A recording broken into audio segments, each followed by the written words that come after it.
Hello, BlueTube, it's the one and only Icebound Glaceon, and if you didn't know, in Scrap Mechanic, there's free-floating pistons, as in pistons that have no friction. You can literally push it out, push it in, I can even push it with my body if I want to, for the sake of things, and my aim is terrible today. There we go.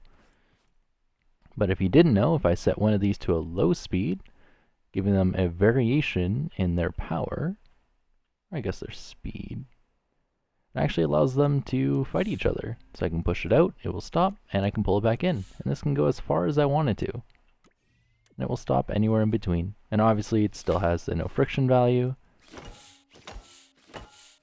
Kind of. But yeah. So whatever you want to use this for, you can use it for. But what I want to show you guys next is how to make this smaller. Because I prefer these over that any day. So let's get started with that.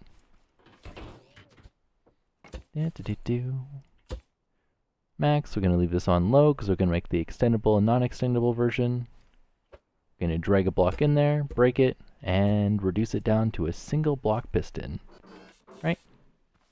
Then we're going to place down a logic gate. We're going to set this to NOR. I'm going to place a button on it, piston, drag some blocks, another piston.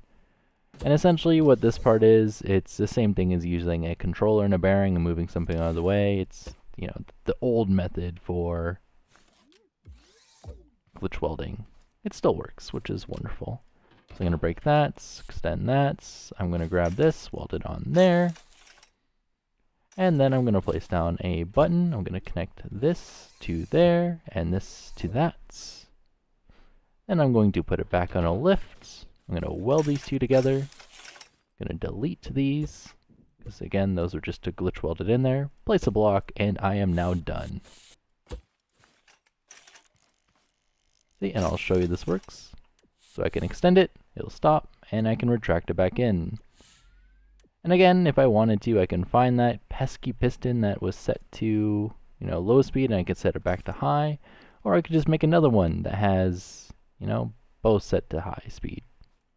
And then this one will just be no friction, which is wonderful.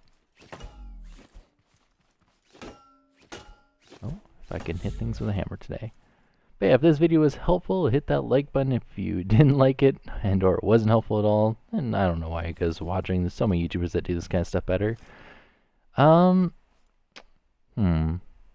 I don't know what else to say in the outro. I was going to show a bunch of other things like, wireless receivers and amphibious vehicles and the actual tank I was going to use this for. But I guess all I'll say is thanks to Wolfie for showing me this.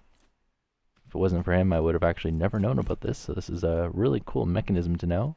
It's a lot better than pulsating pistons, and it's a lot better than using suspension on vehicles. Now that we have, suspension glitchless pistons and bearing flex suspension, so I'll probably be using this to make a tank next. But yeah, hope this video is helpful. If not, then oh well. But yeah, see you guys next time. Bye. Oh, and if you guys want to see the tank or the wireless receiver or something, just like the video.